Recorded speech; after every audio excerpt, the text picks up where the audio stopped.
Hi everyone, welcome to Go Classes. In this session, we will continue our discussion of propositional logic. So we are discussing propositional logic complete summary, and this is part 3. This is the final part of propositional logic complete summary. Okay, so let's start. So we have seen the propositional logic so far, all the concepts we have seen. Now what we need to study? Now we need to study what is logical arguments. This is our final topic in propositional logic, that is logical arguments. What are the definition of logical arguments? So let me tell you what is an argument in propositional logic. Argument is a sequence of statements followed by a conclusion. Okay, so what is argument? There is a sequence of statements and they are followed by a conclusion. So this is called argument. Okay, for example, you can see on your screen, this is an argument. We have sequence of statements and then there is a conclusion. Okay, so you tell me, if I give you these statements, if these are the given statements, then can we infer this statement? Please tell me. Think about it. Let me know. So these are the given statements. If it is raining, then he will take umbrella. It is raining. Then can we infer he will take umbrella? Please tell me. From these given statements, can we make this inference? Can we infer this statement? Please tell me. Yes. Yes, we can infer. Yes or no? So this is very obvious thing, I can say, very intuitive thing. So you can see, because these are the given statements. If it is raining, then he will take umbrella. It is raining, so he will take umbrella. Okay, so very simple point. Okay, so I can say that this argument, this is a valid argument. Remember, this complete thing is an argument. Okay, because what is an argument? Argument is a sequence of statements followed by a conclusion. Okay, so this complete thing is an argument, and this is a valid argument. This argument is valid argument. Okay, is this clear?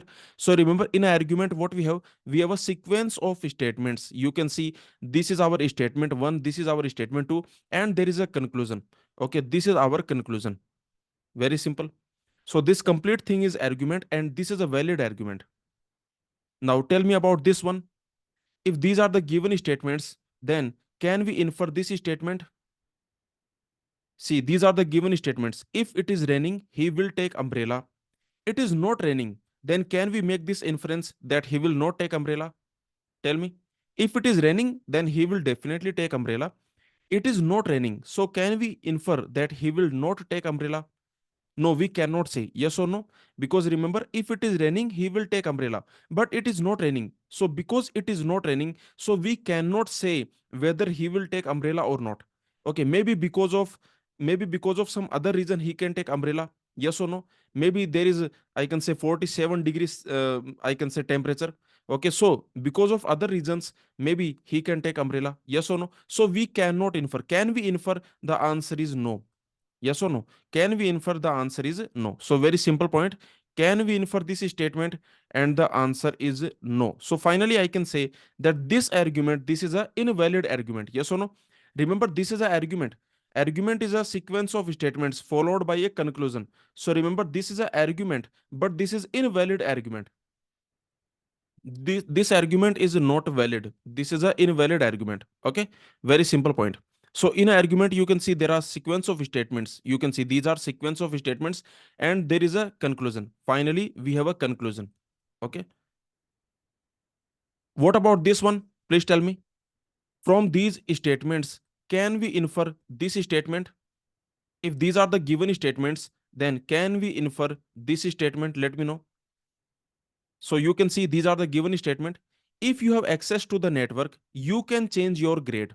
You have access to the network. So can we infer you can change your grade? Yes, we can infer, right? Okay. So I can say that this argument is valid. Okay. Very simple. So this is a valid argument. Okay. Very simple point. Now, so now let's see the definition of argument and how to check whether an argument is valid or not. What is the method to check whether a given argument is valid or not? Okay. So what is the definition of argument? Argument is a sequence of statements followed by a conclusion. Yes or no? At the end, we have a conclusion. So very simple point. You can see here that this is a sequence of statements, correct? This complete thing is called argument. Okay. This complete thing, this is called argument. So you can see this is our argument. Now you can see in this argument, there is a conclusion. At the end, we have a conclusion. You can see for conclusion, we use this word therefore. Okay. If this happens, therefore this will happen. So finally, you can see that this is our conclusion.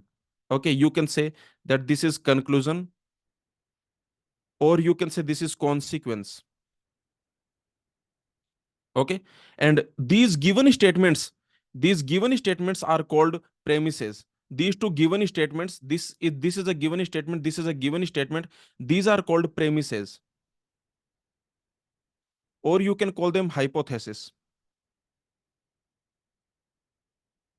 Okay. So these are premises. These statements which are given, these are premises, and there is a conclusion, and this complete thing is called argument.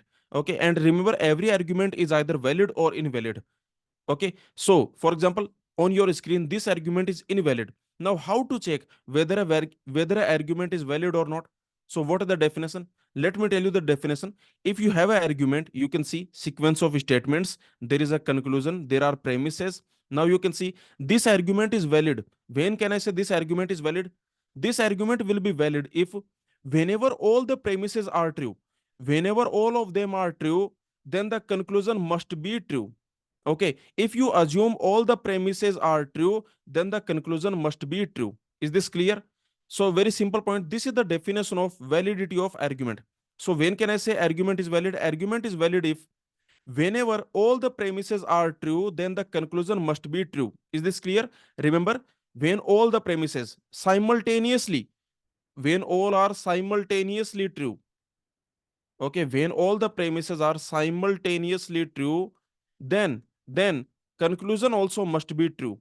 Okay, very simple point. Is this clear? So this is the definition of valid argument. Argument is valid. What it means? It means whenever all the premises are true, then the conclusion must be true. Okay, you tell me one thing. In a valid argument, you tell me, if conclusion is false, is it possible that all the premises can be simultaneously true? In a valid argument, if the conclusion is false, then can is it possible that all the premises are simultaneously true? No, that is not possible, because the definition of valid argument says that if all the premises are true, then conclusion must be true. Okay, yes or no? So very simple point. This is the definition. Remember this definition. This is very important. What is the definition of valid argument? This simply says that argument is valid if whenever all the premises are true, then conclusion must be true. Okay. So you can see how to check whether an argument is valid. Checking if a given argument is valid. So this is the definition of valid argument. Whenever all premises are true, then conclusion must be true. This is the definition of valid argument. So what is the definition of invalid argument? Argument is invalid. What is the definition? Invalid argument means it is possible to make all premises true but conclusion false simultaneously. Yes or no? This is the definition of invalid argument. An argument is invalid if it is possible to make all premises true but conclusion false simultaneously. This is the definition of invalid argument. Remember the definition of valid argument. Valid argument says that it is never possible that all premises are true but conclusion is false simultaneously. Yes or no? So this is the definition of valid argument, that it is never possible that all premises are true but conclusion is false simultaneously. This is never possible. So this is the definition of valid argument. Yes or no? Now, what is the method to check whether a given argument is valid or not? The method is very simple. Remember what we will do? We will make the conclusion false. Okay. And then we will try to make all the premises true. If it is possible, then argument will be invalid. If it is not possible, then argument will be valid. Is this method clear? Please tell me. The method is very simple. You have premises. Your premises P1, P2, P3, these are the premises. And there is a conclusion. This is our conclusion. Now, to check whether this argument is valid or not, what I'm going to do to check validity, to check valid or not. Okay, to check validity of argument. So what are the method we will use to check validity of argument? What I will do, I will make the conclusion false. Okay. Now remember, if the argument is valid, then simply means that If all the premises are true, then conclusion must be true. So if conclusion is false, then all the premises you cannot make true. Yes or no? So very simple point. To check validity of argument, what we will do? First, we will make conclusion false. Okay, what we will do? We will make conclusion false. Now you tell me what we will do. We will try to make all the premises true. Okay, we will try to make all premises true. This is what we will do. Try to make all premises true. Okay, now you tell me if it is possible, if you can do this, if you are successful after making conclusion false, after making this false, if you are successful in making all of them true simultaneously all premises are true, conclusion is false. If you are successful in doing this, then argument is what? Then argument is invalid. Yes or no? Then argument is invalid. So very simple point. This is what we will do. And remember, if we are successful, then argument is invalid. If we are not successful, then argument is valid. Yes or no? Okay, is this clear? So very simple point. Remember, if this is possible, then I can say invalid argument. Then I can say invalid argument. Okay. Else else valid, else it will be valid argument. Okay, is this clear? So understand the logic. The logic is very simple. Remember the definition of valid argument. Valid argument says that whenever all premises are true, then conclusion must be true. Okay, so to check the validity of argument, what we will do? We will make the conclusion false, then we will try to make all the premises true. Okay, if we are successful, if we can do this, that conclusion is false and all the premises are true, if we are successful in making this situation, then argument is invalid. Yes or no? Then argument is invalid. And if we are not successful, means after making this false, after making conclusion false, it is not possible that I can make all the premises true, it is not possible, then I can say that argument is valid. Okay, so this is the simple method to check validity of argument. Let's solve this question. This is the given argument. Now let's check whether this argument is valid or not. Okay, so check validity of the argument. Is this check validity of given argument? Okay, so on your screen we have an argument. Now let's check validity of the given argument. So tell me what is the method? Let me know the method. You can see these are the premises, this is the conclusion. Okay, so what we are going to do, we will make the conclusion false. Let's make conclusion false. Okay, let me make it false. How many ways are there to make conclusion false? To make conclusion false, how many ways are there? Only one way, Q must be false. Yes or no? This is the only possibility, Q must be false. Now, after making conclusion false, what I will try to do? I will try to make all the premises true. This is what I will do. I will try to make all the premises true. So, okay, so to make it true, I can make P equal to true. Yes or no? Okay. Now remember, simultaneously everything should happen. So remember, already P is true, already P is true, already Q is false. So premise, this premise, this premise, I can say we cannot make true. Do you agree? This whole thing becomes false. Yes or no? This whole thing becomes false. So did you notice one thing, that after making conclusion false, it is not possible that all the premises are true? Yes or no? After making conclusion false, you can never make all the premises true. Okay, you can try, but you cannot make all the premises true. It simply means that this is a valid argument. Okay, is this clear? Let me know. So this is very simple, this is a valid argument. Okay, and remember, this is very obvious, right? This is very obvious because what this argument is saying, see this argument, this is saying that if P happens, then Q will happen. P happens, so Q will happen. Do you agree with me? This is very obvious because the first statement is saying if P happens, then Q will happen. Second statement is saying P happens, so definitely conclusion is Q happens. Yes or no? Do you agree? So this is very logically, this is correct. Yes or no? Do you agree with me? Because the first statement says if P happens, then Q will happen. Second statement is saying P happens. So definitely Q will happen. Yes or no? So very intuitively you can see, logically you can see this is a valid. Yes or no? Logically you can see this is a valid argument. Think logically. So this is a valid argument. Okay. Now let's move on. Now let's solve this question. This is an argument. Now you tell me, is this argument valid or not? Okay, you can see what is argument. Argument is a sequence of statements followed by a conclusion. This is the conclusion, these are the premises. So we have two premises and one conclusion. Now what we need to do, we need to check, is it valid or not? Is it a valid argument or not?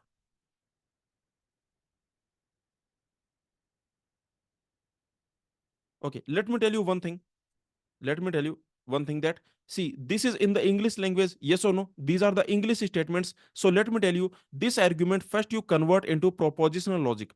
Okay, because this argument, these are English statements. I can say this is argument, but in the English statements. So what you do, first you convert this into propositional logic expressions. Okay, so you can see what I can do. Remember, if you have access to the network, let me denote by n. Okay, and you can change your grade, let me denote by g. Okay, what is this statement? You have access to the network, this is n, this is n. You can change your grade, what is this is g. So what you do, remember, this argument is in the English language. Okay, these are English statements. First you convert this argument, first you convert into propositional logic expression. So we will get these expressions. The first expression is if n then g, that means n implies g. Okay, the second statement is n, and the conclusion, what is the conclusion? The conclusion is g. Very simple. Let me tell you this is called argument form. Okay, these English statements, once you convert into propositional logic expressions, then now this is called argument form. This complete thing, let me tell you, this is called argument form. Okay, this is called argument form. So always first you convert the given English statements into argument form. Now you can see this is a valid argument. Okay, this is a valid argument. Why this is a valid argument? You can easily see, logically you think. Okay, because you can see, if n happens, then g will happen. Second statement is saying n happens. Okay, see, this statement says n happens, and first statement is saying if n happens, then g will happen. So conclusion is g will happen. Yes, that is correct. So this is a valid argument. So remember, this is argument and this is argument form. Okay, this argument is in the English statements and this is argument form. Okay, so this is the point. So remember, this is called argument form. So whenever you have some argument, first you convert into argument form.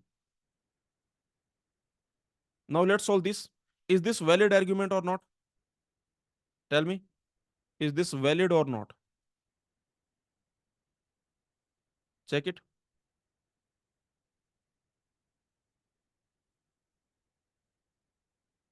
Is this argument valid or not?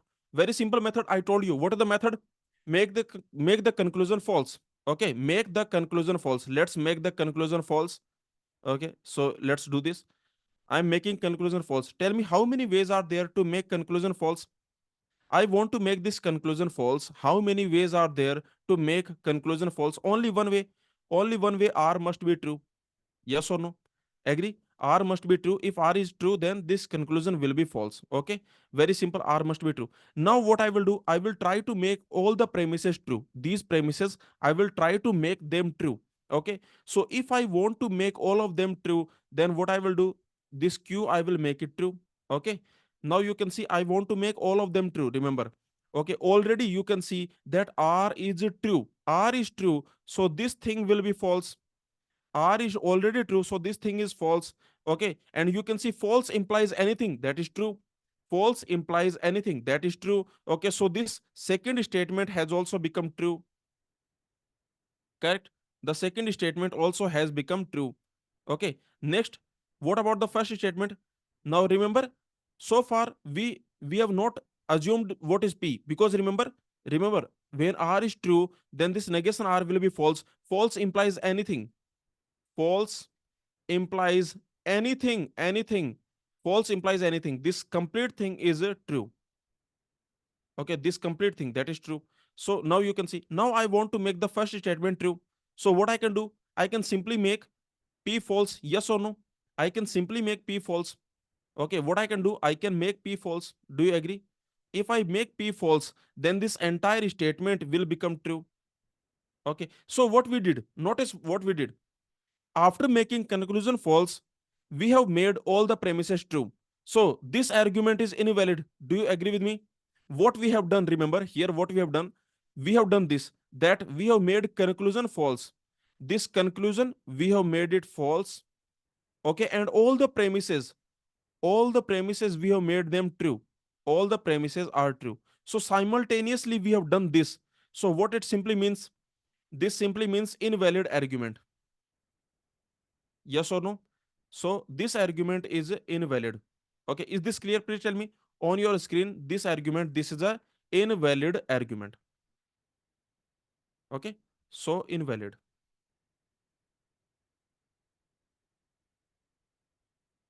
Very simple, right? Agree with me? Okay, so easily you can solve the questions. Now let's see this argument. Is this valid or not? So what we will do? First, we will convert this into argument form because these are English statements. So first, always convert into argument form. So what will be the argument form? If it rains today, let me denote by R. Okay, let me denote it by R. Rains today, denoted by R. We will not have barbecue today. Okay, see, we will have barbecue today. Sorry, we will have barbecue tomorrow. We will have barbecue tomorrow. Let me denote by S. Okay, we have barbecue tomorrow. Let me denote by S. And remember, we have barbecue today. Okay, so that I will denote by what? We will not have barbecue today. Okay, so this I can denote by, for example, negation of P. Okay, I can denote by negation of P because here you have today, remember. Okay, here you have today and here you have tomorrow. Okay, so you can see. So finally, what is the argument form? First, to tell me about the argument form.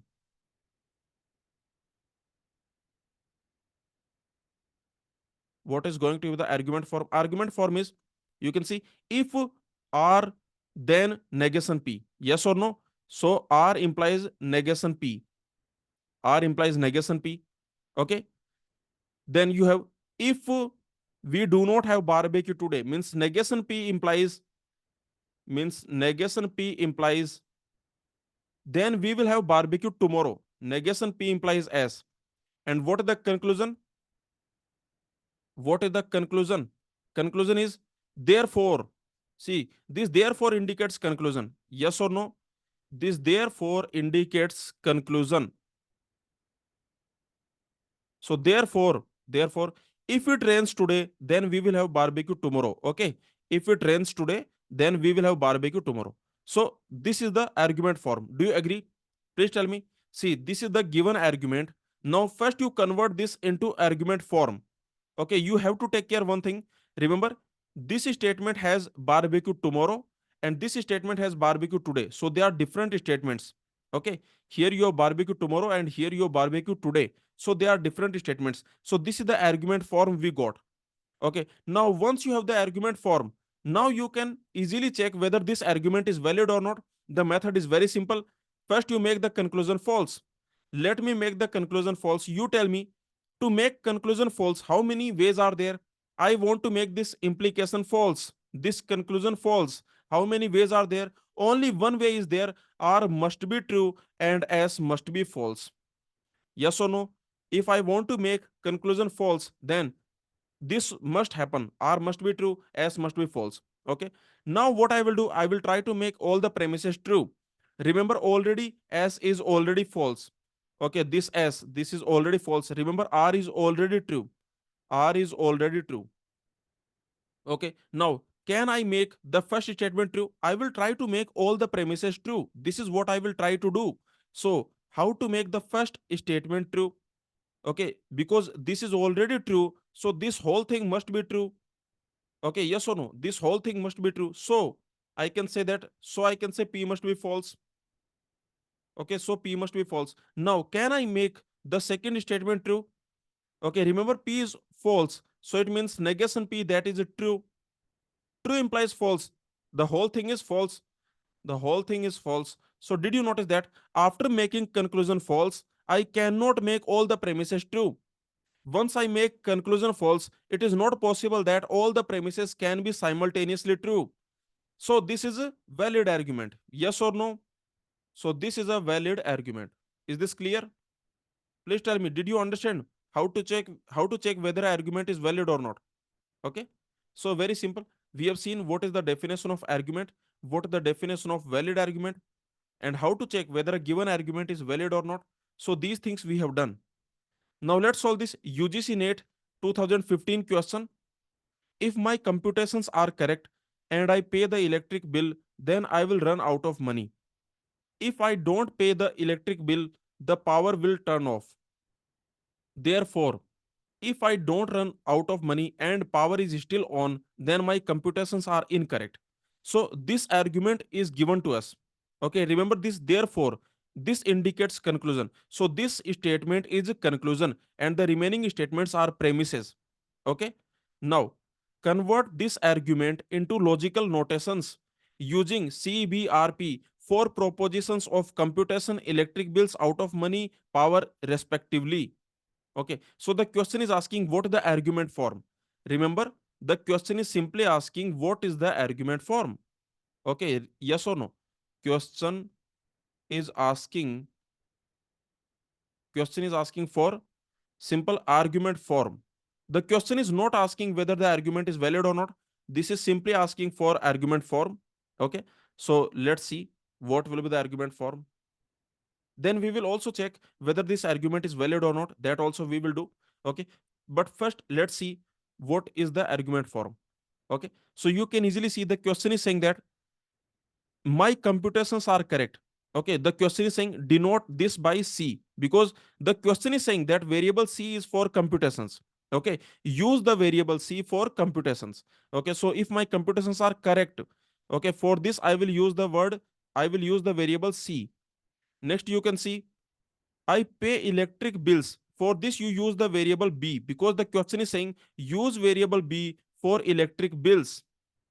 Okay, so this will be B. Next, I will run out of money, denoted by R, because the question is saying use the variable R for out of money. Okay, next, what we have? Tell me. Next, we have, you can see, if I don't pay the money, the power will turn off. Okay, power will turn off. So for this, you use the variable P, because question is saying use the variable P for power. Okay, so that's it. Now let's see. So what will be the argument for? Tell me what is the first statement. One by one, you tell me what is the first statement. Let me know. Let me know the first statement. The first statement is what is the first premise? That is, if my computations are correct and I pay the electric bill, then I will run out of money. So the first statement is basically, remember, first statement is like this: if computations are correct and I pay the electric bills, then I will run out of money. Okay, so it is like this: if my computations are correct and I pay electric bills, then I will run out of money. So that is same as basically C and B implies R. This is the first statement. Okay, C and B implies R. This is our first statement. What is the second statement? So we got the first statement, that is C and B implies R. This is the first statement. Okay, now you tell me about the second statement. Second statement is, if I don't pay electric bill, then power will turn off. I don't pay electric bill. Okay, if I don't pay electric bill means negation B. If negation B, then power will turn off. Okay, so you can see. So that simply means that negation B implies power. Power will turn off. Okay, is this clear? Because remember, the second statement says, if I don't pay electric bills, if I don't pay electric bills, don't pay, that simply means negation of B. That means negation of B, right? Okay, so the second statement we got that negation of B implies power will turn off. Okay, now therefore this simply indicates conclusion. Okay, this simply means conclusion. So what is the conclusion? Okay, what is the conclusion now? So let's see the conclusion. The conclusion is like this. So let me write it here. So therefore, the conclusion. Conclusion is, you can see, if I don't run out of money and power is still on, okay, I don't run out of money, that is indicated by what? Okay, that is indicated by negation R. Yes or no? Conclusion is like this: if I don't run out of money and and power is still on, okay, power is still on, that means negation P. Okay, power is still on, that means negation P. Then then my computations are incorrect, then negation C. Okay, then negation C. Is this clear? Please tell me. Very simple, right? Okay, so very simple, because you can easily see that here. You notice, I if I don't run out of money, don't run out of money, that means negation R. Okay, because running out of money, that is R. Okay, this running out of money, that is R. So if I don't run out of money, that is negation R. Power is still on, that is negation P, because what is P? P is power turn off. P is power turn off. Yes or no? This is P. This is P, power turn off. So because this is P, power turn off, so I can say that negation P will be power is still on. Okay, and you can see my computations are incorrect. Remember, computations are correct, that is C. So computations are incorrect, that is negation C. Okay, so finally I can say our conclusion, that is, if negation R and negation P, then negation C. So that is same as negation R and negation P implies negation C. This is the conclusion. So the conclusion is like this. Conclusion is negation R and negation P implies negation C. Okay, so that's it. This is our complete argument. Okay, so tell me, what will be the answer? Let's check which option is correct. Okay, so the question is asking argument form. You can see, if this and this, then this. You can see C and B implies R. This is the first statement. Negation B implies negation P.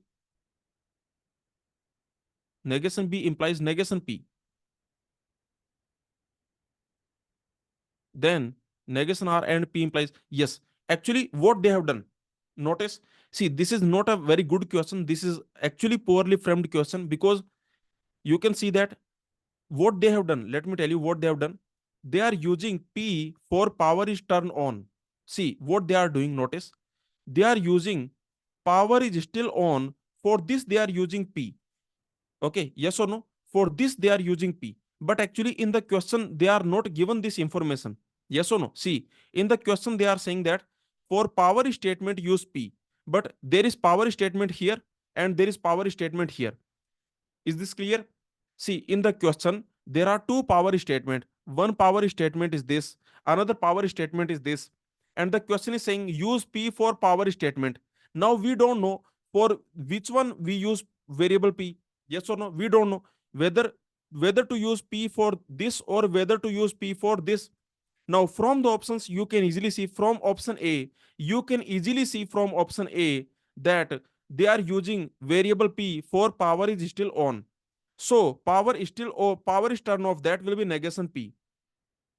Is this point clear? Let me know. From the options, from option A, you can easily see that they are using variable P for power is still on. For this, they are using variable P. Okay. So power is turn off, that is negation of P. Okay. So let's change. Let's make the changes very simple now. So you can see here what we will get. We will get negation P here. Okay. Here we will get negation P and here we will get P. Okay, this is the only change. Here we will get negation P and here we will get P. Okay, so what will happen? Remember, here we will get negation P and we will get P here. Okay, so that's it. Now, finally, I can say you can check the answer will be option A. Okay, this will be your answer. Let me know. Is this clear? Please tell me. So they are using the variable P for power is still on. Okay, power is still on. For this they are using the variable P. So power is turned off, that is negation P. Okay, so finally the answer will be option A. Okay, so actually this question is not a very good question, because in this question you can see they are just saying that power is represented by P, but there are two power statement. This is also power statement, this is also power statement. Okay, yes or no? But you can easily check that from the options, or I can say from option A, you can easily see they are using variable P for power is still on, and they are using this statement as negation P. Okay, so easily you can solve this question. Please tell me, did you understand? Let me know. Okay, let me tell you one thing. See, let me tell you, the argument validity will not depend on this type of ambiguity. Okay, let me tell you, this argument validity will never depend on this type of ambiguity. Okay, is this clear? So this note you can write that argument validity that does not depend on this type of ambiguity. Okay, so very simple point. See, whether to take this, if you take this P, then this will become negation P. Okay, or if you take this P, then this will become negation P. In both the cases, argument validity will not change. Okay, if you are checking for validity of the argument, that will not change. Okay, so now let's check the validity of the argument. So tell me, check validity, is this argument valid or not?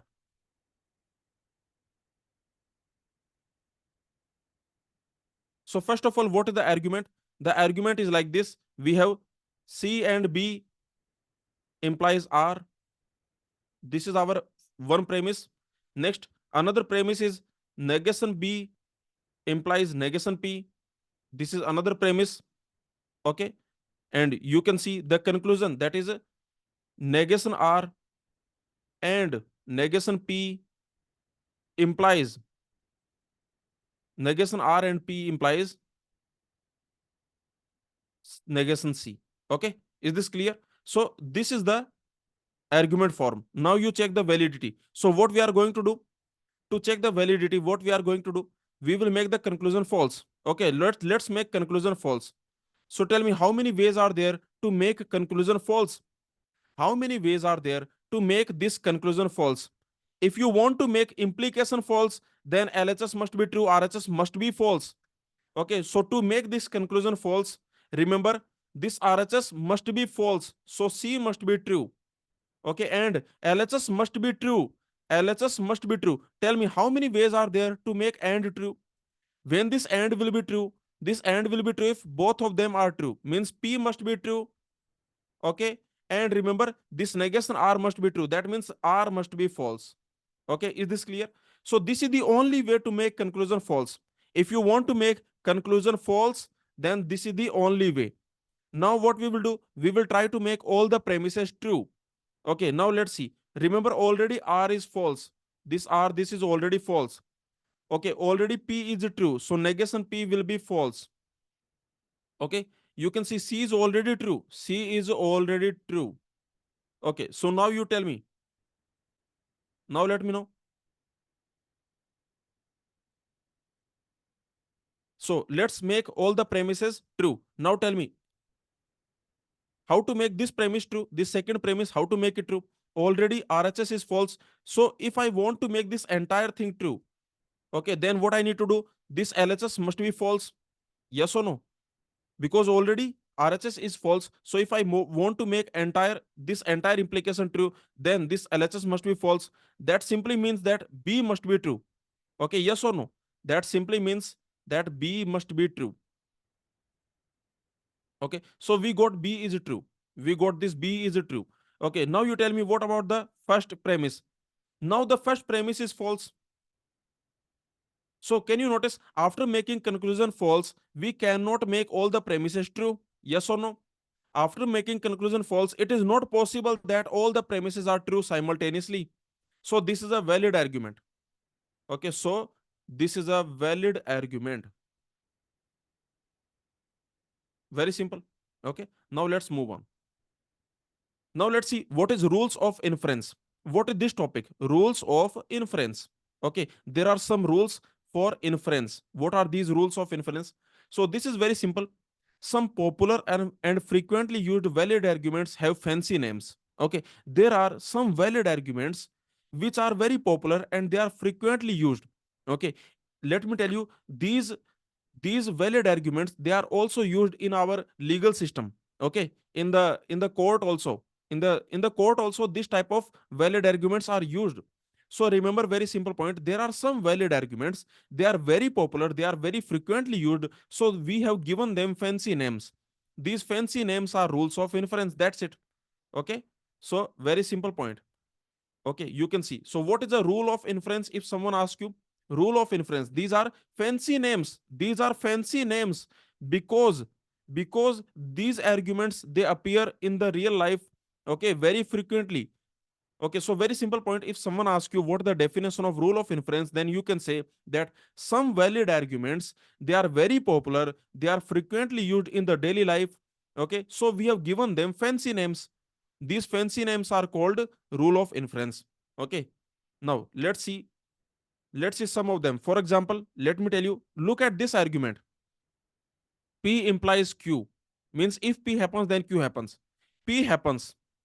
Okay, then conclusion is Q happens. You tell me, look at this argument. Is this valid? Is this argument valid? Look at this argument. This is saying if P happens, then Q will happen. P happens, so Q happens. Yes, this is a valid argument, right? Okay, and let me tell you, this argument you use in your real life many times. Okay, this is a valid argument, and this argument is used in real life many times. For example, what you will say? You will say, if he goes, I will go. He goes, so I will go. Yes or no? Something like that. Do you agree with me? So this argument actually you use in your real life many times. We use this argument. Okay. If she studies, she can watch TV. She studies, so she can watch TV. Yes or no? Very simple. So this argument is a very famous argument, let me tell you. Okay, this is a famous argument. This is frequently used argument. This is famous argument form. This is a famous argument form, and because this is very famous argument form, this argument form is very frequently used.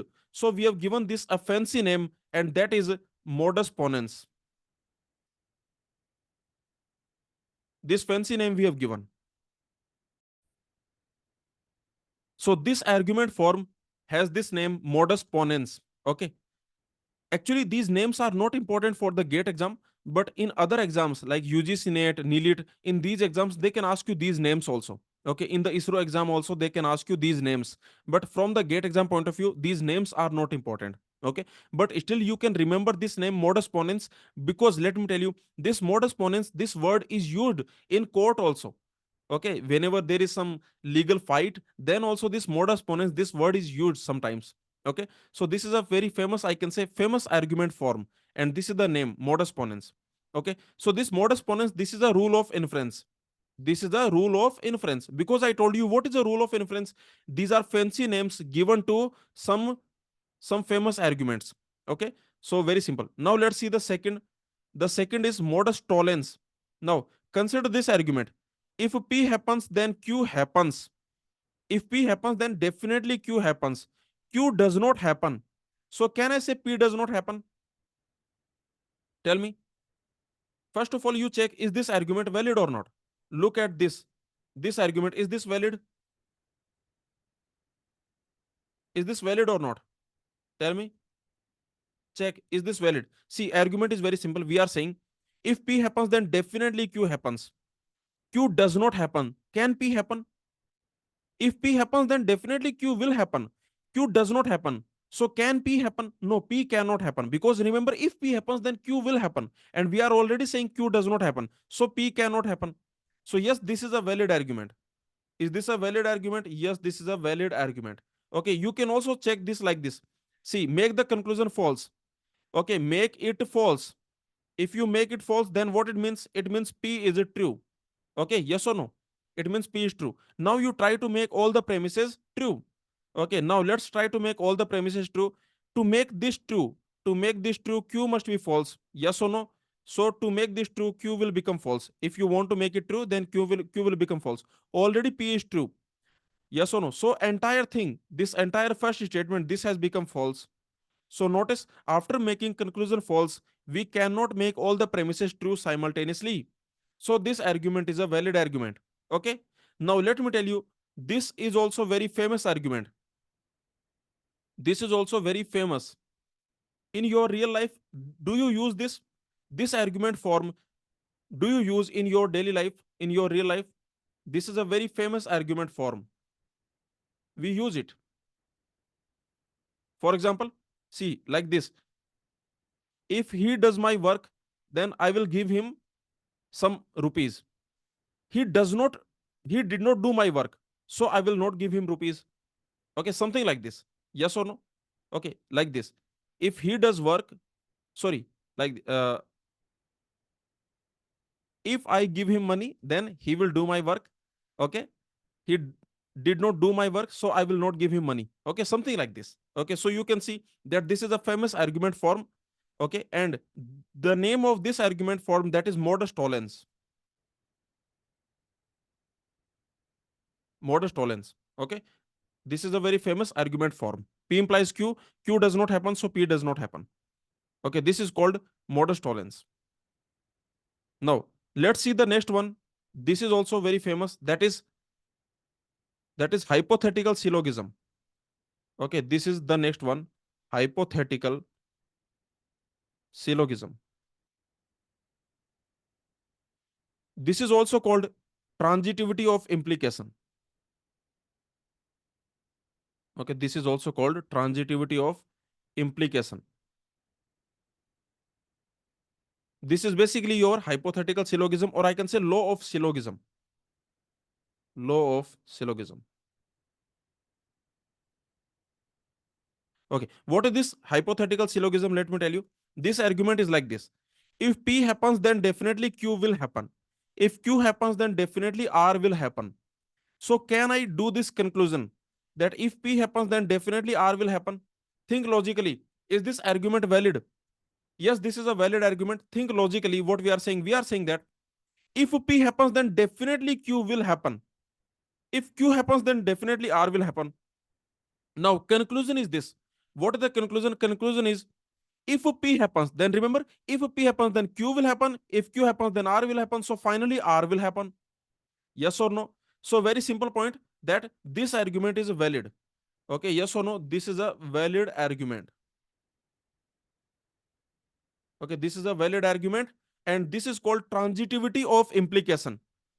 Transitivity of implication, because you can see, if P happens, it is like this: if P happens, then Q happens. If Q happens, then then R happens. Okay, so you can see, if P happens, then definitely R will happen. So you can see this is transitivity of implication, or you can call it hypothetical syllogism, or this is law of syllogism. Okay, so this argument form, this is also very famous.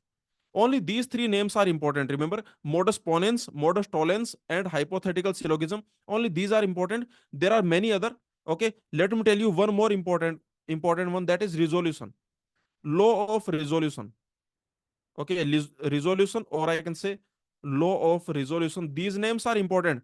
Whatever I'm writing, all these four names are important: modus ponens, modus tollens, hypothetical syllogism, and resolution, law of resolution. What this rule says? See, this rule says that P happens or Q happens, negation P happens or R happens. Okay, then can you conclude that either Q happens or R happens? Think logically. Tell me. This is our, you can see, this is a resolution. P happens or Q happens, negation P or R, then can you conclude Q or R? So tell me this, tell me about this one. Is this valid?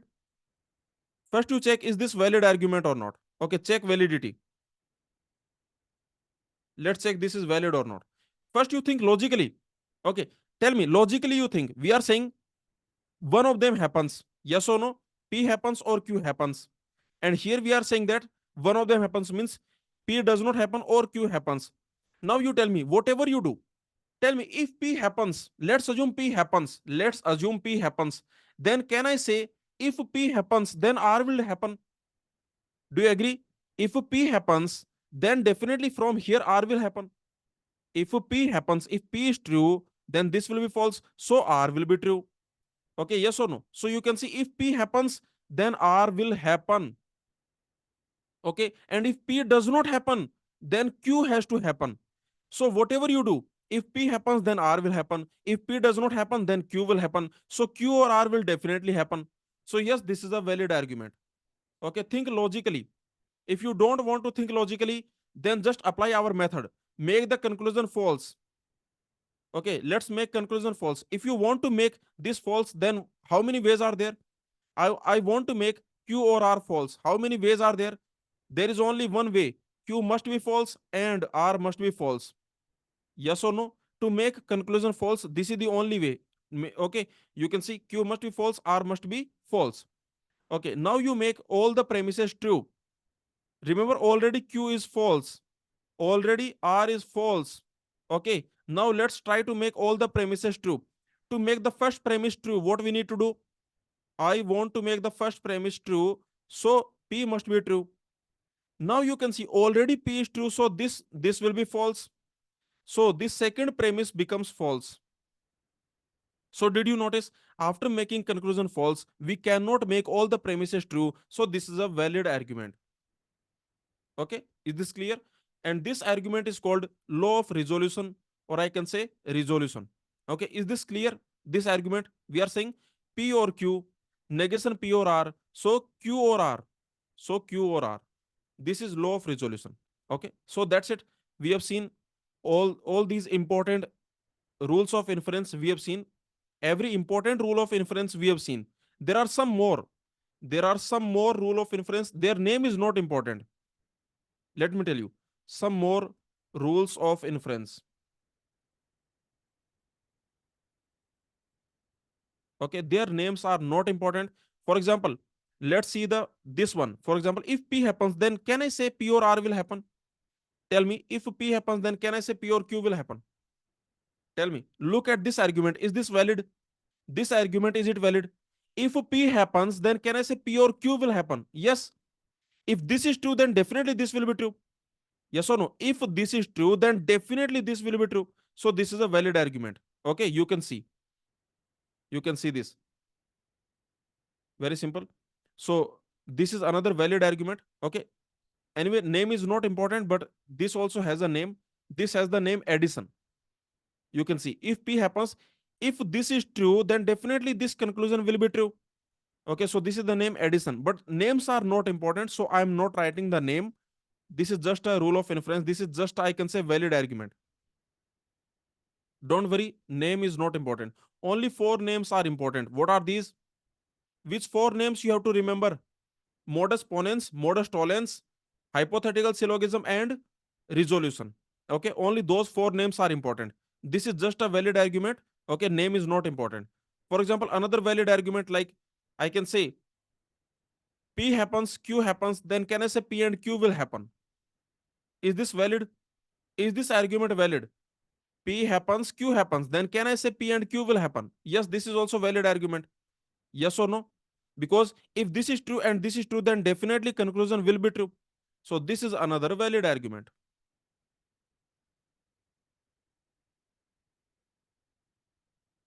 Okay. There are some more. For example, you can see this is another argument. Okay, let's see this one. The next argument, that is like this: P or Q, Q does not happen. P or Q, Q does not happen. Then can I say what should be the conclusion? Tell me. See, these are the given situations. P or Q will happen. Q does not happen. So what should be the conclusion? What should be the conclusion? That P happens. Yes or no? Conclusion will be P happens. So you can see this is also valid argument. Okay, so that's it. So we have seen modus ponens. This modus ponens is important. Remember, these names are important. This is important. This name is important. These names are not important, so forget about them. Okay, you can see this hypothetical syllogism. This name is important, and this resolution. This name is important. The remaining names are not important, so don't remember. Okay, so let's solve this. Identify the rule of inference used in each of the following arguments. So three arguments are given to us, and we need to find which rule of inference has been used. Okay, we have to find a rule of inference that has been used in these arguments. We don't have to check the validity of the argument. These are valid arguments. We just have to find out what is the rule of inference that is used in each of these arguments. Let's look at the first one. Alice is a math major. Therefore, Alice is either math major or CS major. Tell me, what the name of this rule of inference? See, very simple point. You can easily see Alice is a math major. Okay, so call it let's call it P. Now you can see. Therefore means conclusion. Therefore denotes conclusion. Now you can see here you have this conclusion. Alice is either math major or CS major. How to denote this? This is your P or Q. Okay, math major or CS major. So this CS major let's denote by Q. So finally we have P or Q. So what the argument form? What will be the argument form? Argument form is like this. P happens, conclusion is like this. P or Q happens. This is a valid argument, yes or no? Okay, we have already seen this is a valid argument. And what is the name of this argument? This is a addition. Okay, this argument name, the name is addition. This is the addition. Okay, so the question is asking which rule of inference has been used. The answer is addition. But this name is actually not important, so don't worry. But you can see basically this argument form is called addition. Okay, you can check it here. This argument form. P happens, conclusion is P or Q happens. Okay, now let's see the next one. What about this one? Which argument form is this? Which rule of inference is this? If it snows today, then then college will close. Okay, you can see if it snows today. If it snows today, let me denote by S. Okay, the college will close. Let me denote by C. The college is not closed, so this will be C bar. Therefore means conclusion. Therefore means conclusion. It did not snow today. It did not snow today, so that is a negation S. Okay, so what is the argument form?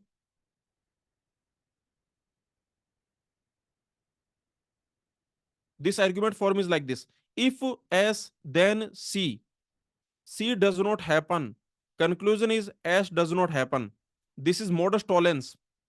Yes or no? This is a valid argument and this is a modus tollens.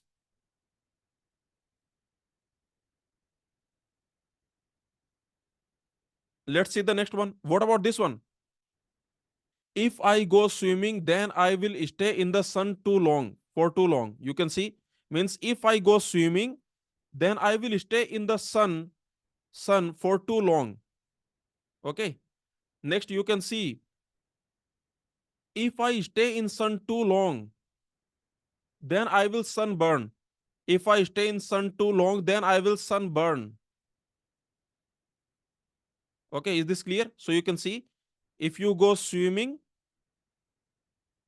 then I will stay in sun. And if I stay in sun, then I will sunburn. And what the conclusion?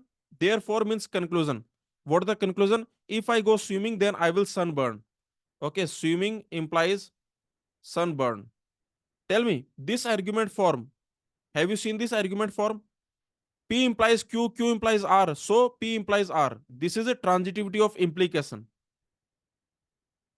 This is transitivity of implication. That means this is a valid argument and the name is hypothetical syllogism. Hypothetical syllogism. Okay, very simple. So this is valid argument. Tell me, is this argument valid? Use rule of inference to show that these premises, we have premises. Okay, there is a premise, these premises imply the conclusion. This is the conclusion. So this is the question. Let's see this. So let's solve it. What are the premises? Tell me. What are the premises? You tell me about the premises. Premises are, you can see, Henry works hard. So let me denote by H. Okay, let me denote by H. Henry works hard. You can see, if Henry works hard, if then he is a dull boy. Okay, You can see if Henry works hard, then he is a dull boy. This is second premise. If Henry is a dull boy, then he will not get a job. Okay, if Henry is a dull boy, then he will not get a job. What a nonsense argument, right? Okay, means he if he is working hard, then he is dull. Okay, what a nonsense argument. But anyway, what it is. So you can see if Henry is a dull boy, then he will not get job. Okay. Now these are the premises, and the conclusion implies the conclusion. Conclusion is he will not get a job. He will not get a job. Okay. So let's see this. First, you logically think. Forget about everything else. First, you logically think. See, Henry. Okay, you can see Henry works hard, right? This is already given that Henry works hard. Already it is given that Henry works hard. Okay, now you can see if Henry works hard, then he is a dull boy. Already it is given that Henry works hard. Already H is true. Now this is saying if H is true, then D is true. So D is true. Okay. Next you can see that, sorry, this is D. This will be if he is a dull boy, then he will not get a job. Now you can see H is already given to be true. If H is true, then definitely D will be true. If D is true, then this negation J will be true. So conclusion is negation J is true. Yes. So this is valid. Do you agree? This is a valid argument. Think logically. This is a valid argument. Can anyone tell me what is the name of this argument? What is the name of this argument? This is basically your hypothetical syllogism, right? This is basically your transitivity of implication. This is very similar to that. This is transitivity of implication. Similar to that, right? Not exactly, but similar to that. Transitivity of implication. Okay, is this clear? You can check. This is a valid argument. This entire argument is a valid argument. Okay, because already the question is saying that H is true. Okay, now you can see if H is true, then D will be true. So D is true. If D is true, then negation J will be true. So negation J is true. Conclusion is saying that negation J is true. So this is a valid argument. And the name is transitivity of implication. This is very similar to that. Not exactly same, but very similar to that. Okay. Now let's see this logical argument formal definition. So far we have seen what is argument, how to check whether argument is valid or not. We have seen rules of inference, modus ponens, modus tollens. Okay, all the rule of inference we have seen. So far we have seen everything about arguments. But one definition we need to see, that is the formal definition of argument. Okay. So let's see the formal definition of validity of argument. Okay. And this is actually very simple. You will tell me, see what we know about validity of argument. If I give you this argument, I give you an argument. Okay, so consider this argument that you have like P1, there is P2, there is P3, and there is a conclusion. You tell me, when can I say this argument is valid? Tell me, when can I say this argument is valid? Tell me, when can I say this argument is valid? This argument is valid if and only if whenever all premises are true, then conclusion must be true. Yes or no? Okay, whenever all PIs are true, whenever all premises true, whenever all premises simultaneously true, all premises simultaneously true, then conclusion must be true. Then conclusion must be true. Yes or no? Okay. So very simple. Whenever all premises are true, then conclusion must be true. Then conclusion must be true. So you tell me, in this type of situation, so can I say, what can I say about this statement if argument is valid? Okay, means remember, if argument is valid, then you tell me, if argument is valid, then you tell me, what can you say about this statement? I'm giving you a statement that is P1 and P2 and P3 implies C. What can you say about this expression? What it will be? Will it be tautology or contradiction or contingency? What it will be? Tell me. If argument is valid, I am saying argument is valid. That means whenever all premises will be true, then conclusion must be true. Whenever this is true, then conclusion must be true. So you tell me, if argument is valid, then what can you say about this statement? What can we say about this statement? This will be tautology. Yes or no? This must be tautology. Is this clear? Please tell me. Is this point clear to everyone? Okay. Very simple, right? Whenever all the premises are true, then conclusion must be true. Okay. So what can you say about this statement? This statement will be what? This statement will be tautology. Because whenever these are true, then this is true. So can you make it false? Just tell me one thing. Just tell me one thing. Can you make it false? Can we make it false? If argument is valid, can we make it false? We cannot make it false. Yes or no?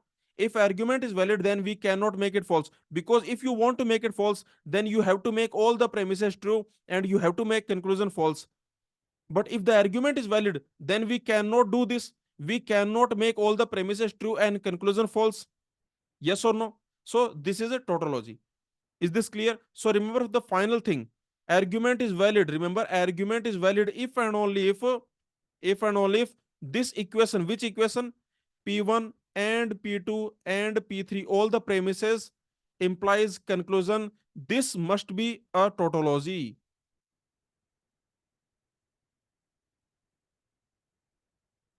Is this clear? This is the definition of validity of argument. Did you understand? Please tell me. Please tell me, did you understand this? This is the definition of validity of argument. Let me know. Is this clear to everyone?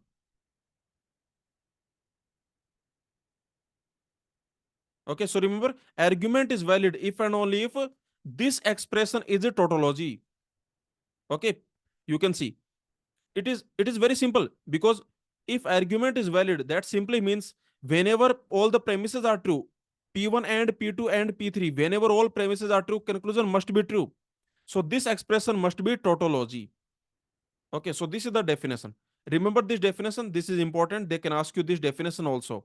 Okay, so you can see this is the definition. Argument is valid when this is a tautology. Okay, is this clear? If this is not tautology, then argument is invalid. Argument is invalid if this is not tautology. If this is tautology, then argument is valid. So remember, argument is valid if this equation is a tautology. Okay. Now let's solve this UGC NET 2017 question. Which of the following statement is true? The question is asking the definition of validity of argument. This question is basically asking what is the definition of validity of argument. When can we say argument is valid? Okay, read the options. The options are saying the sentence S is logical consequence of S1 to Sn. Means sentence S, that is logical consequence, that is conclusion of S1 to Sn. If these options are given to you, so tell me which option is correct. Let me know. So the answer will be option B. Yes or no? Option B is the answer. Very simple. Agree? So the answer is option B. Okay. Remember what option B is saying? This is saying the sentence S is logical consequence of S1 to Sn. Here remember S1 to Sn, these are the premises. S1, S2, Sn, these are the premises, and S is the conclusion. Okay, the question is saying that sentence S is logical consequence of S1 to Sn. These are the S1 to Sn. S is logical consequence, means S is conclusion. S is conclusion. S is conclusion of S1 to Sn. These are premises. Okay. Now remember, we can say that S is conclusion of S1 to Sn. When can we say this? We can say whenever all of them are true. Whenever all of them are true, then S must be true. So this equation must be a tautology. Tautology is same as valid. This equation must be a tautology. This equation must be a tautology. And remember, tautology is same as valid. We already know that tautology and valid, they are same. Okay. So very easily I can say the answer will be option B. Is this point clear? Please tell me. Because you can easily see Remember, argument is valid. When can I say any argument is valid? Any argument is valid if this equation is a tautology. Tautology means valid. Means this equation must be valid. This equation must be tautology. Okay. So for this question, answer will be option B. Okay. Remember, consistent basically means satisfiable. Okay. Let me tell you here why option C is not answer. Because consistent means satisfiable. We will see this. Don't worry. Okay. Just now we are going to see this. This consistent. Actually, this is same as satisfiable. So option C is not correct. Okay. Option C, that is not correct. Because remember, it must be tautology. This equation, okay, whenever all of them are true, then this S must be true. Whenever these are true, then S must be true. It means this equation must be tautology. This equation must always be true. That is the definition of valid argument. Okay, but consistent, this consistent means satisfiable. So option C is not correct. Okay. Now let's see consistent. What the idea of consistent set of statements? This is our next topic, and this is a very small topic. What the definition of consistent and inconsistent set of statements? Let's see the definition. If you have a set of propositions, if I give you a set of propositions, remember, if I give you a collection of propositions, then when can I say that collection of proposition is consistent? A collection of proposition is consistent if it is possible to make all of them true simultaneously. Is this clear? A set of proposition is consistent if it is possible to make all of them true simultaneously. Okay, you can see if there is at least one possibility to make all of them true simultaneously. If you cannot make all of them true simultaneously, then they are inconsistent. So you can read the definition. A set of propositional formula. If I give you a set of proposition formula that is consistent, if there exists at least one truth value assignment so that every proposition is simultaneously true. Okay, the definition is very simple. So please understand the definition. If you have a set of propositions, if you have set of propositions, or I can say propositional formulas, if you have a set of propositional formulas, okay, this is the set. Let's assume set S, and in this you have propositional formulas. Okay, maybe H1, H2, S3, and so on. So these are the propositional formulas. Then when can I say this S is consistent? When can I say this set is consistent? This set is consistent if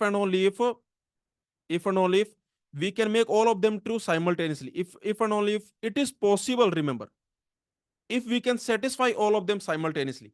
Okay, this S will be consistent if we can satisfy all of them simultaneously. It is possible to satisfy all of them simultaneously.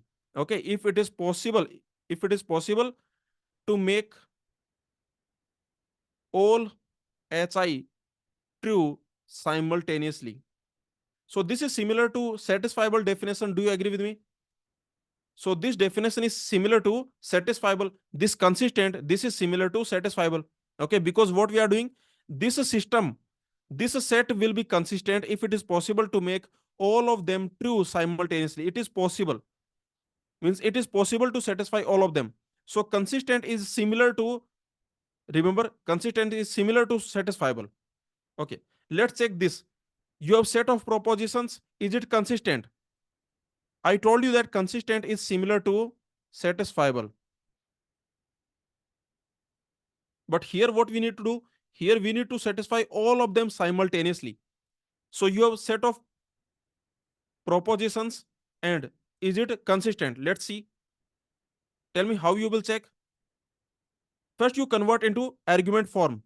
Actually this is not argument, remember, because here we don't have any conclusion. Yes or no? This is just a set of statements. This statement, this statement, this statement. So we have a set of statement. Now when can we say this set of statement is consistent? If you can make all of them true simultaneously. So first you convert them into propositional logic expression. We have, if the reactor is intact, it is safe. Intact implies safe. Okay, let's assume this is I. So intact implies safe. Now, what are the next? If the reactor is safe, then no graphite is outside it. Okay, you can see if the reactor is safe, then no graphite is outside it. No graphite is outside it. So I can say it's like negation of G. No graphite is outside it. Okay. And what is the conclusion? The reactor is, sorry, there is no conclusion. There is no conclusion. This is just a set of statements. Okay, you have three statements. This is statement, this is statement, this is statement. So we just have a set of statement. This is not an argument. There is no conclusion. Okay, this is just a set of statement. Your first statement, your second statement, and let's see the third statement, that is the reactor is intact and some graphite is outside it. That means G. Okay, so these are the three statements. Can you make them true simultaneously? Please tell me. You have three statements. The first statement is I implies S. The second statement is S implies negation G. And the third statement is I and G. Can you make all of them true simultaneously? Let's check. Okay, let's try to make all of them true simultaneously. This is what I will do. Try to, okay, just try. Try to make them true simultaneously. Try to make all of them true simultaneously.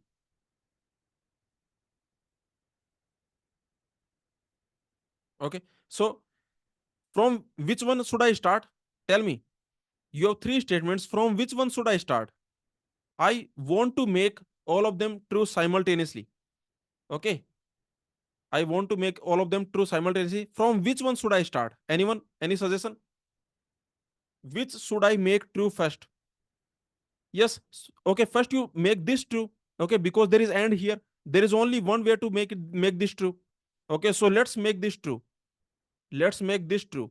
If you want to make it true, then what will happen? Then I must be true and G must be true. Okay, so I must be true, G must be true. This is the only way because there is and here. So there is only one way to make it true. If you want to make the third statement true, there is only one way. I must be true and G must be true. So remember, I is true and G is true. So this is false. Okay, now notice, can I make the first statement true? I will try to make all of them true. Now let me try to make the first statement true. So remember already this I that is true. So to make this true, can I make as false? I want to make it true. So can I make as false? No, S must be true. S must be true. Now you can easily see that okay, G is true. So negation G, that is false. Okay, so this is actually false. Okay, because G is true, so negation G is false. Now you can see S is true. True implies false. That is what? True implies false. That is false. Yes or no? That is false. So tell me, can I make all of them true simultaneously? Is it possible I can make all the three statements true simultaneously? That is not possible, right? That is not possible. So because I cannot satisfy all of them simultaneously, so these are inconsistent. Is this clear? So finally, is it consistent? The answer is a no. Okay, because remember, we cannot make all of them true simultaneously. Cannot make all true together.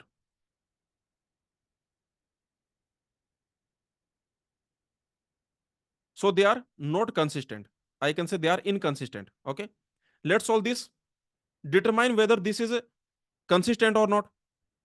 Three statements are given to us. The question is saying this set of statements, is this consistent or not?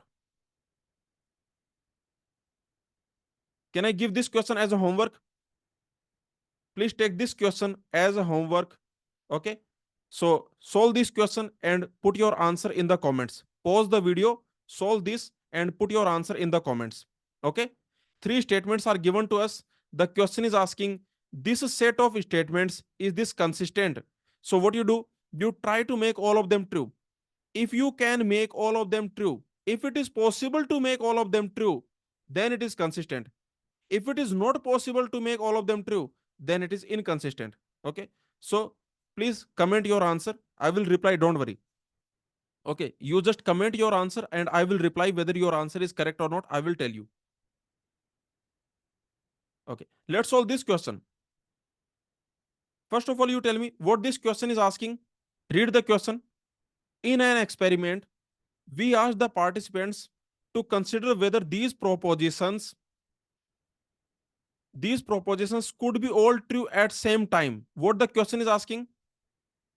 See, the question is asking, we are asking that these set of statements, okay, consider whether these propositions could all be true at the same time. So the question is basically asking for consistency. Yes or no? Could all be true same time. So basically, consistent or not. Yes or no? Question is asking this set of statement is consistent or not. Three statements are given to us. Let's see quickly. Tell me, is it consistent? So first you convert them into propositional logic formula. So we have, if there isn't an apple, then there is banana. Okay, so that is like this. Not apple implies banana. If there isn't any apple, then there is banana. If there is banana, then there is cherry. If there is banana, then there is cherry. Okay, there isn't an apple and there is a cherry. There isn't an apple and there is a cherry. So three statements are given to us. Okay, these are the three statements. Now you tell me, can you make all of them true? We have these three statements. The first statement is that negation A implies B. The second statement,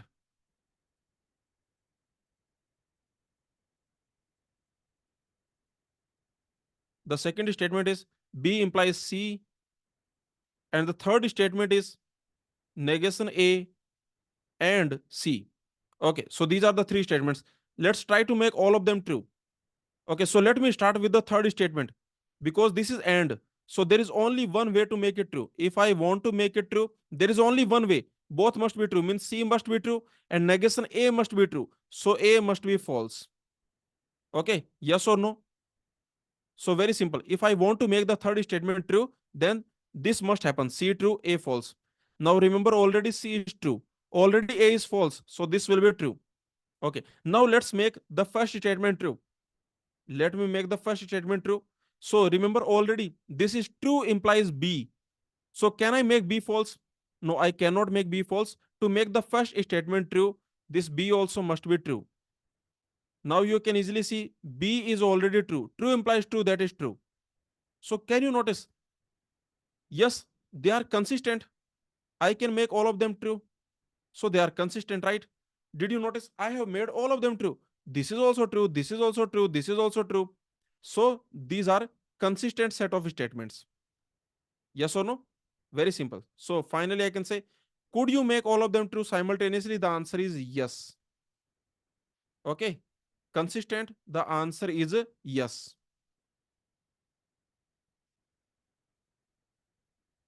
So these set of statements, these are consistent. Okay. Now let's see some GATE and TIF are previous year questions. But tell me one thing.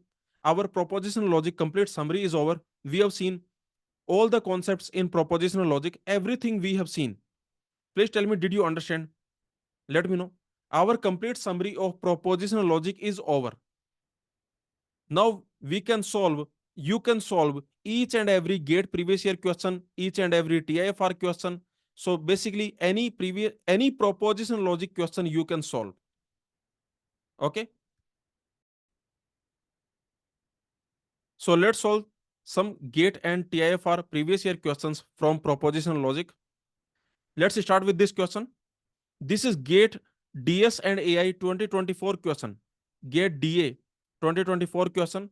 So tell me what is the answer. If X and Y are two propositions, which of the following statement is a tautology or are a tautology? Means this is MSQ question. Multiple options can be correct. So the question is asking which options are tautology. So let's check each option. Let's start with the first option. Option A is this. So what you can do, you can simplify. Okay, we already know that alpha implies beta. That is same as alpha dash or beta. That is same as alpha dash or beta. So you can use this rule. Okay, so what will happen? Remember, this is our alpha here. Okay, alpha is this, and I can say beta is this. So finally it will be alpha dash or beta. So it will be negation x and y whole negation, or y implies x. Okay, so this beta as it is, because alpha implies beta, that is alpha dash or beta. So this beta as it is, but this beta is also what? This beta is y dash or x. Okay, so finally what we got? You can apply the De Morgan law here. What the De Morgan law? Remember, alpha and beta whole complement, that is same as alpha complement or beta complement. Okay, this is the De Morgan law. So you can apply the De Morgan law here. This De Morgan law also you can apply. So what you will get? If you apply the De Morgan law, then this will become x, this and will become or, this y will become y dash, or y dash or x. Okay, now you can easily see that you have basically there is or. Okay, now this x, you can take it x. Okay, this x or x, this will become x, or y dash or y dash, that will become y dash. So finally we got x or y dash. This is not a tautology, yes or no? This is not a tautology. Okay, because we can make it false. This is actually contingency. This is actually contingency. This is not a tautology, this is contingency, because you can make it false. Okay, notice, if I make, for example, x false and y true. Okay, if I do this, x false, y true, then in this situation, what will happen? In this situation, option A, that will become false. So option A is not a tautology. Option A is actually contingency. So I can say for option A, I can say this is contingency. This is not tautology. Okay, let's check option B. That is x and y bar implies. So let me write it here. Option B, that is x and y bar implies negation x implies y. X bar implies y. Okay. So again, what we can do? We can apply the same, these rules we can apply. Remember, alpha implies beta, that is same as alpha dash or beta. Okay. So the same thing you can do here. So this is alpha, this is beta. There is implication. So it will be like this LHS complement, the negation of LHS, this negation of LHS, or this RHS as it is. Okay, this RHS as it is, but this RHS also we can write x or y. Okay, because you know that P implies Q, that is same as P bar or Q. Okay, so this is what you can do. Now you can apply the De Morgan law here. Here you can apply the De Morgan law, because we know that P and Q whole bar, P and Q whole bar, that is same as P bar or Q bar. Okay, so here you can apply the De Morgan law. So you will get x bar or y. This x will become x bar, this and will become or, this y bar will become y. Okay, there is or x or y. Now you can easily see we have or. Okay, so you can see x or x bar or x, that is true. Yes or no?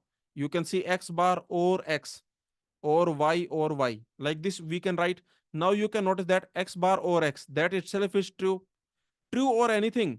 What is true or anything? True or alpha, that is true. True or anything is true. So you can see true or anything, that is the true. So finally we got true. So remember, for this option B, finally we got a true.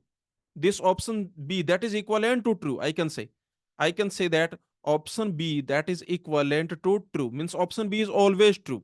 So option B is a tautology. Okay, what about option C? Let's check. That is negation x and y.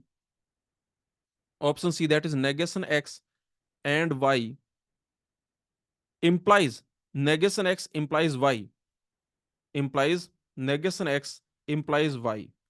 Okay, again the same thing we can do. Okay, so this is LHS implies RHS.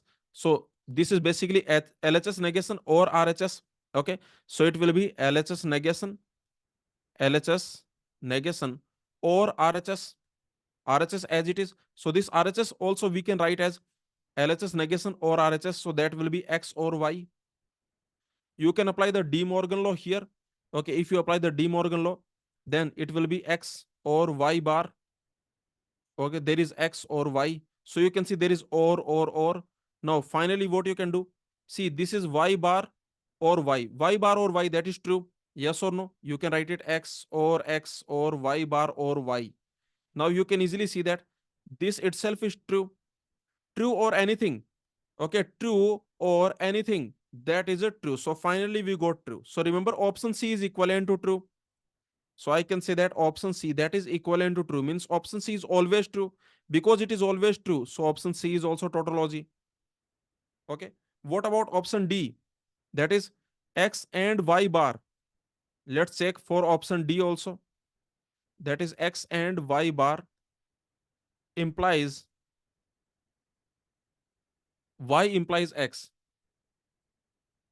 Y implies X. Okay. So let's check this also. Again, very simple. LHS implies RHS. So that is same as LHS negation or RHS, LHS negation or RHS. And what is RHS? This RHS is basically Y bar or X.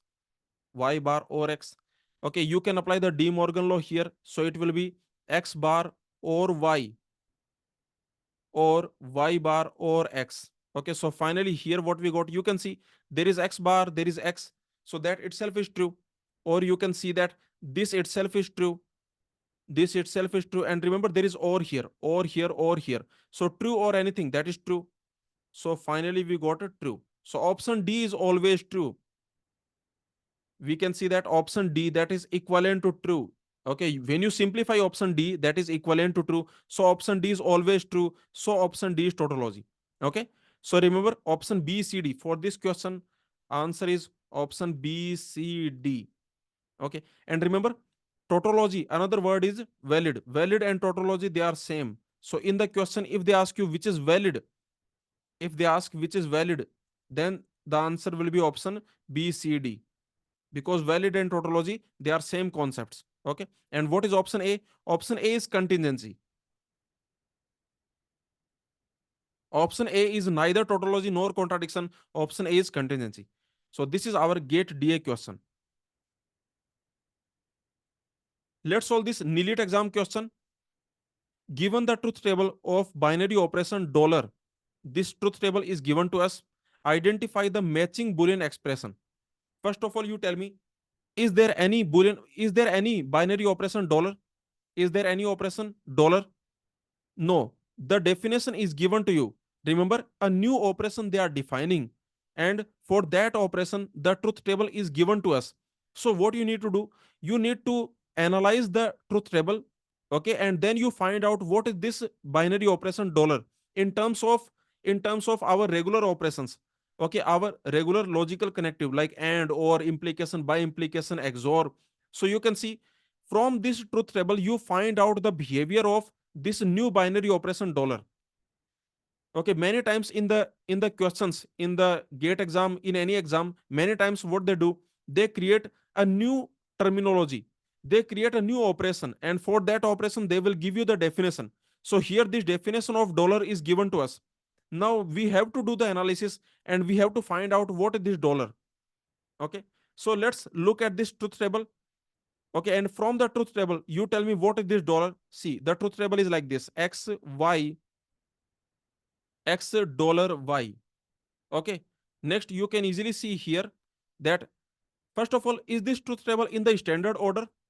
This truth table, is this in the standard order? You can see this is not in the standard order. So first you can write this in the standard order. These are the variables X comma Y. The standard order is like this: false, false, that is 0, 0, 0, 1, 1, 0, 1, 1. Okay, remember 0 is same as false and 1 is same as true, right? Okay, so you can see that you can write this truth table in the standard order. For 0, 0, X dollar Y is 1. For this combination X dollar Y, that is 1. Next you can see for 0, 1, X dollar Y is 0.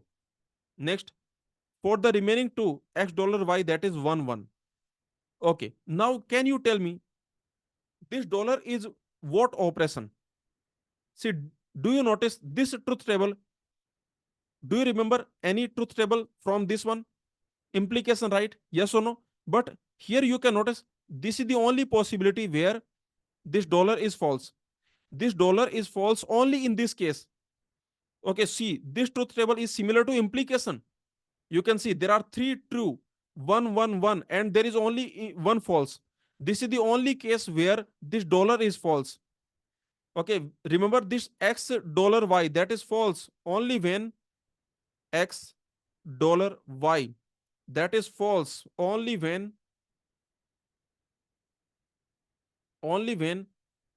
x is 0 and y is 1. So can I say what is this dollar? Is this forward implication or backward implication? Tell me. Tell me.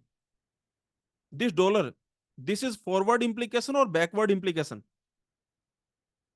Notice this truth table. This is similar to implication, but here you can see that in this case, the dollar is becoming false when x is 0 and y is 1.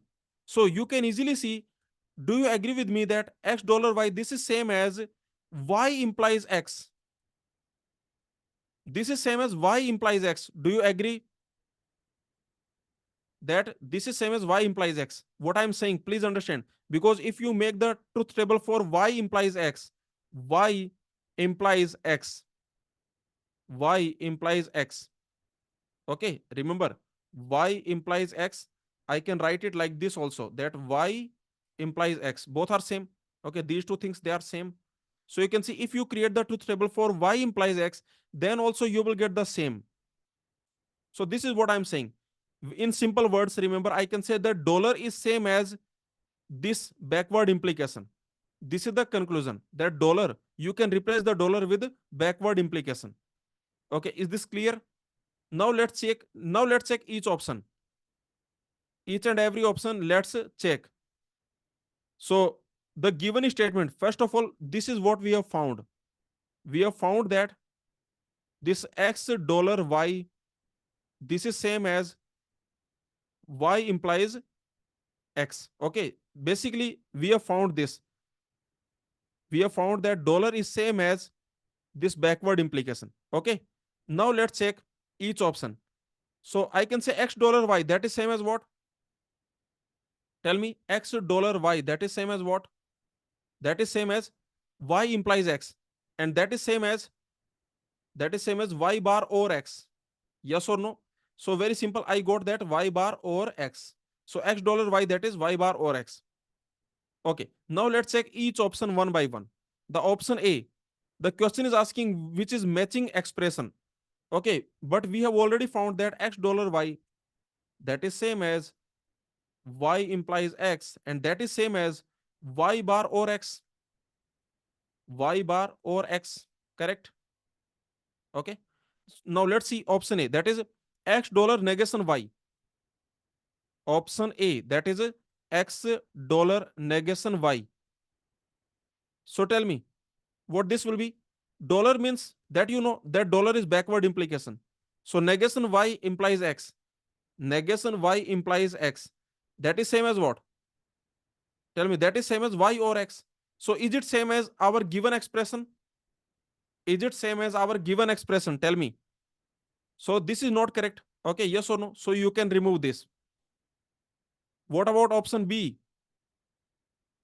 Let's look at option B. Option B is negation x dollar y. Negation x dollar y. Remember, dollar is same as backward implication. Negation x and this dollar is same as backward implication. So that is same as y implies dollar, y implies negation x. This is same as what? LHS implies RHS. That is same as negation of LHS or RHS. So this will be basically y bar or x bar. Is this our answer? Our given statement is x or y bar. Is this matching? No, this is also not matching. Yes or no? So this is also not correct. Option B is also not correct. What about option C? What about option C? Let's check option C. What about that? Option C is negation x dollar negation y. You know that dollar, that is basically backward implication. So I can say this is same as negation x backward implication negation y. That is same as negation y implies negation x, and that is same as y or negation x, y or x bar. Is this same as our given expression? Our given expression is x or y bar. Our given expression is x or y bar. And option C, that is X bar or Y. So that is also not correct. So this is also not correct, not correct, not correct. All the options, they are wrong. So finally answer will be none of the options. Okay. Is this point clear to everyone? Please tell me. Let me know. So this is a very beautiful question. Let me tell you. This is a beautiful question. Here you can see that your dollar, that is basically backward implication. Okay. From the truth table, you can easily find that this dollar, this is same as your backward implication. Okay. Now you can easily solve this question. You can check every option. So the final answer will be option D. Okay. Now let's solve this TIFR 2018 question. The notation denotes implies. So this is the symbol for implication. And this notation denotes and. So this is our and operation in the following formula. So formula X is given to you, formula Y is given to you. The question is asking satisfiable tautology. Okay, so you tell me the definition of satisfiable. When can you say some formula is satisfiable? Tell me what is the definition of satisfiable. Satisfiable means there is possibility to make it true. Yes or no? Satisfiable means it is possible to make it true. Yes or no? In at least one situation, in at least one case, you can make it true. So satisfiable simply means at least one time true. At least one time true. Okay. Means it is possible to make it true. It is possible, you can make it true. That is satisfiable. At least one time true. And what is tautology? Tautology is always true.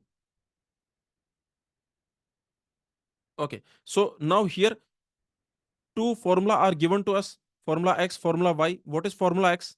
That is, you can see B implies A implies B. So B implies A implies A implies B. Okay, let's check.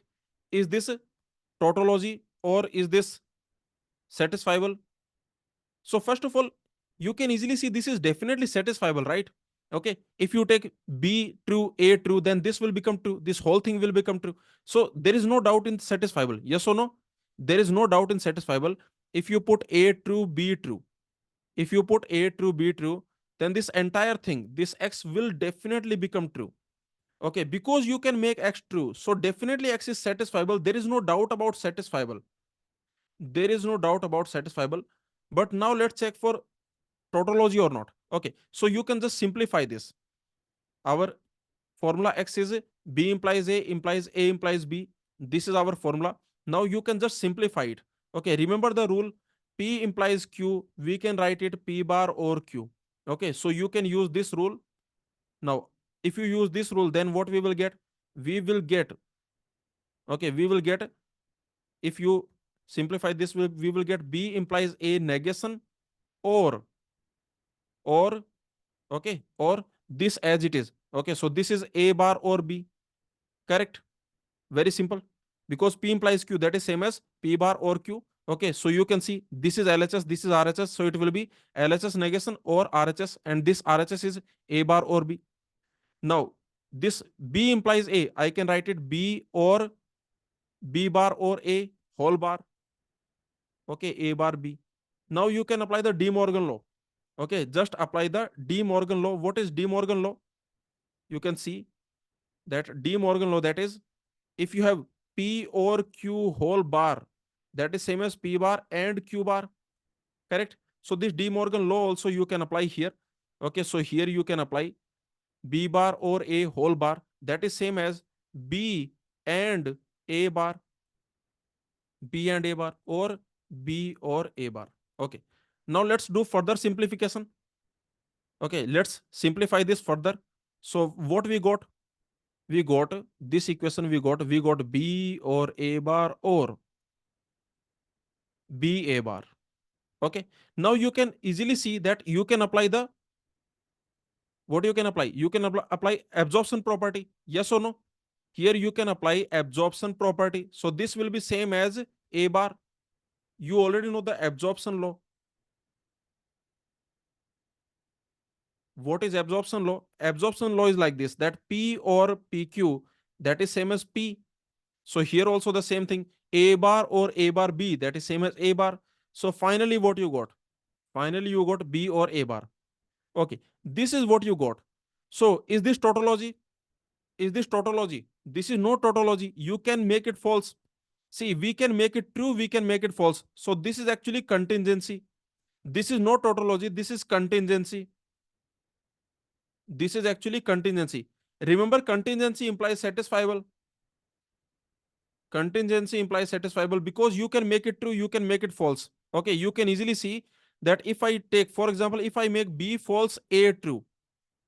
Okay, in this case, if I do this, if I make B false, A true, in this case, what will happen? In this case, this this is our X, right? In this case, this X will become false. In this case, X will become false. Okay, in other cases, what will happen? In other cases, for example, if I do B false, A false, in this case, what will happen? X will become true. So X is not a tautology. Okay, yes or no? You can easily see that X is not a tautology,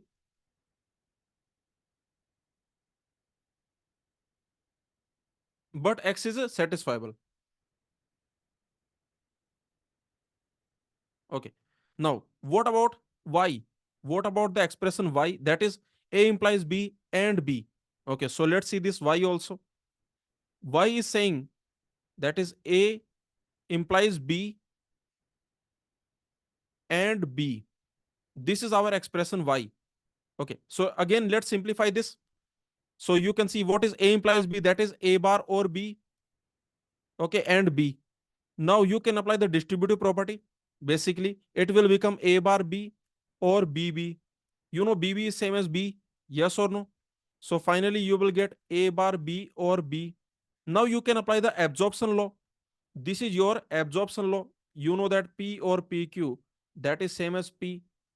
So finally you can apply this B or A bar B, that is same as B. Now again you can notice this is contingency. Again you can notice this is contingency because you can make it true, you can make it false. Yes or no?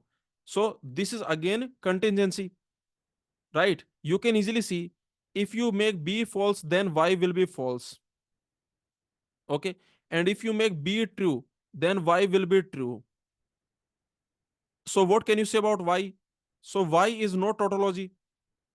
Y is satisfiable but not tautology. Yes or no? Y is satisfiable but not tautology. So I can say X comma Y both are satisfiable but not tautology.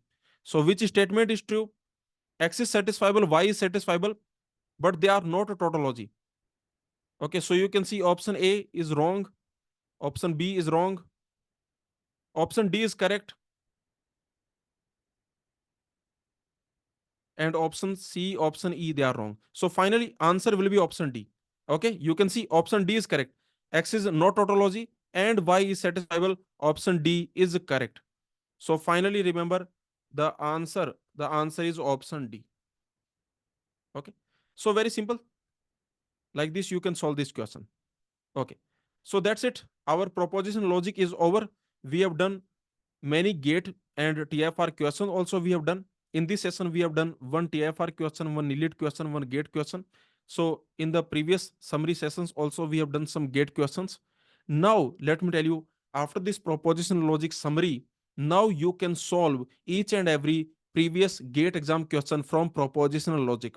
Okay, so download the Gate Overflow PDF, and from the Gate Overflow website you can check the explanation, solve each and every proposition logic gate PYQ from Gate Overflow PDF. You solve each and every.